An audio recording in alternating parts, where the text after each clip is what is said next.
Hi all, അസ്സലാമു അലൈക്കും. Welcome back to Silna's kitchen. ഇന്നത്തെ റെസിപ്പി റവയും മധുരക്കിഴങ്ങും വെച്ച് നല്ല ടേസ്റ്റി ആയിട്ടുള്ള വെറൈറ്റി ആയിട്ടുള്ള ഒരു അടിപൊളി ഈവനിങ് സ്നാക്സിന്റെ റെസിപ്പിയാണ്. കുട്ടികൾക്കും വലിയവർക്കൊക്കെ ഒരുപാട് ഇഷ്ടാവുന്ന, ഒരിക്കലും മടുക്കാത്ത ഒരു പലഹാരമാണ്. അപ്പോൾ ഇതെങ്ങനെയാണ് തയ്യാറാക്കുന്നതെന്ന് അറിയാനായിട്ട് വീഡിയോ സ്കിപ്പ് ചെയ്യാതെ മുഴുവനായിട്ടൊന്ന് കണ്ടു നോക്കണേ. റെസിപ്പിയിലോട്ട് കടക്കുന്നതിന് മുമ്പായി സിൽനാസ് കിച്ചൺ ചാനൽ ആദ്യമായിട്ട് കാണുന്നവരാണെങ്കിൽ പ്ലീസ് ഒന്ന് സബ്സ്ക്രൈബ് ചെയ്തേക്കണേ. ഒപ്പം തന്നെ ഈ വീഡിയോസ് നിങ്ങൾക്ക് ഇഷ്ടപ്പെടുകയാണെങ്കിൽ ഒരു ലൈക്ക് ചെയ്ത് ഷെയർ ചെയ്ത് സപ്പോർട്ട് ചെയ്യാനും മറക്കരുതേ. ഇനി നമുക്ക് ഇതെങ്ങനെയാണ് തയ്യാറാക്കുന്നതെന്ന് നോക്കാം.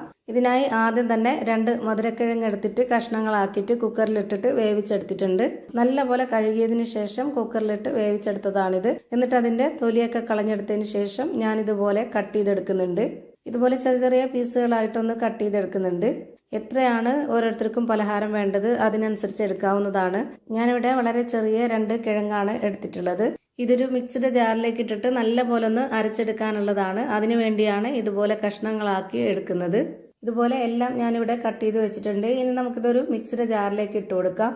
ഇത് ഒന്നിച്ച് ഇതിലേക്ക് ഇട്ട് കൊടുത്തിട്ടുണ്ട്. ഇനി ഇതിലേക്ക് നല്ലൊരു മണത്തിന് വേണ്ടിയിട്ട് ഒരു ഏലക്ക ഇട്ട് കൊടുക്കുന്നുണ്ട്. 2-3 ഏലക്ക ഇട്ട് കൊടുക്കണം എന്നുള്ളവർക്ക് ഇട്ട് കൊടുക്കാവുന്നതാണ്. ഇനി ഒന്നുകൂടെ നല്ലൊരു മണത്തിന് വേണ്ടിയിട്ട് 2 ഗ്രാമ്പ് കൂടെ ഇട്ട് കൊടുക്കുന്നുണ്ട്.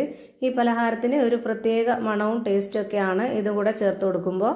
ഇനി അടുത്തതായിട്ട് ഇതിലേക്ക് വേണ്ടത് പാലാണ്. തേങ്ങാപ്പാലോ പശുവിൻ പാലോ ഏതായിരുന്നാലും കുഴപ്പമില്ല. ഞാനിപ്പോൾ ഇതിലേക്ക് ഒഴിച്ചു കൊടുക്കുന്നത് കട്ടിയായിട്ടുള്ള പശുവിൻ പാലാണ്. 1/2 കപ്പ് മെഷർമെന്റ് കപ്പിന് 1.5 കപ്പ് പാലാണ് ഇതിലേക്ക് ഒഴിച്ചു കൊടുക്കുന്നത്. ഇനി ഇതിലേക്ക് ഓരോരുത്തരുടെയും മധുരത്തിന് ആവശ്യമായിട്ടുള്ള പഞ്ചസാര ഇട്ട് കൊടുക്കാവുന്നതാണ്. ഞാനിവിടെ 4 ടേബിൾ സ്പൂൺ അളവിലാണ് പഞ്ചസാര ഇട്ട് കൊടുക്കുന്നത്.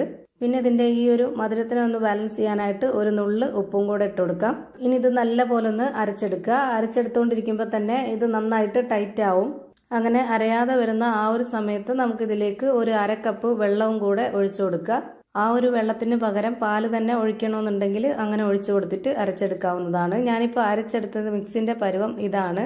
ഇനി ഈ ഒരു മിക്സിയുടെ ജാറിൽ കൈയിട്ട് തുടച്ചിട്ട് ഇതിലേക്ക് ബാക്കി ഒഴിച്ചു കൊടുത്താൽ മതി. അല്ലാതെ ജാറിലേക്ക് വെള്ളം ഒഴിച്ചിട്ട് ഇതിലേക്ക് ഒഴിച്ചു കൊടുക്കരുത്. അപ്പോൾ ഇതിന്റെ പരുവം തെറ്റും. ഇനി ഇതിലേക്ക് 2 ടേബിൾ സ്പൂൺ അളവിൽ നെയ്യ് ഒഴിച്ചു കൊടുക്കുന്നുണ്ട്. ഈ ഒരു പലഹാരത്തിന് നെയ്യുടെ മണം മുന്തി നിൽക്കുമ്പോൾ ഒരു പ്രത്യേക ടേസ്റ്റ് ആണ്. ഇനിയിപ്പോൾ നെയ്യുടെ മണം ഇഷ്ടമല്ലാത്തവർക്ക് ബട്ടർ ചേർത്ത് കൊടുത്താലും മതി. ഇനി അടുത്തതായിട്ട് ഇതിലേക്ക് ഇട്ട് കൊടുക്കേണ്ടത് റവയാണ്. വറുത്ത റവയാണ് ഞാൻ എടുത്തിട്ടുള്ളത്. അതുപോലെ വറുത്ത റവ തന്നെ എടുക്കാൻ വേണ്ടി നോക്കുക. ആദ്യം തന്നെ ഇതിലേക്ക് ഇട്ട് കൊടുത്തിട്ടുള്ളത് 250 ml കപ്പിന്റെ അളവിന് 1 കപ്പ് റവയാണ്. ഇതുപോലെ നന്നായിട്ടൊന്ന് മിക്സ് ചെയ്ത് യോജിപ്പിച്ചെടുത്തതിന് ശേഷം മാത്രം ഒരു 1/2 കപ്പ് അളവിലും കൂടെ ഇട്ട് കൊടുക്കാം.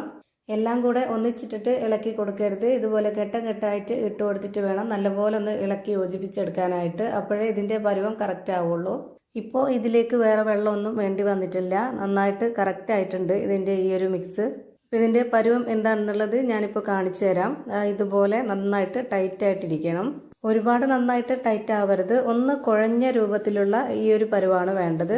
ഇനി ഇത് തയ്യാറാക്കാനായിട്ട് സ്റ്റവിലേക്ക് ഒരു പാൻ വെച്ച് കൊടുത്തിട്ടുണ്ട്. ഫ്ലെയിം ഓൺ ആക്കിയതിന് ശേഷം ഒന്ന് മീഡിയം ഫ്ലെയിമിലേക്ക് ഇട്ട് കൊടുത്തിട്ട് ഇതുപോലെ ഒരു കയ്യിൽ മാവ് ഒഴിച്ചു കൊടുക്കുക.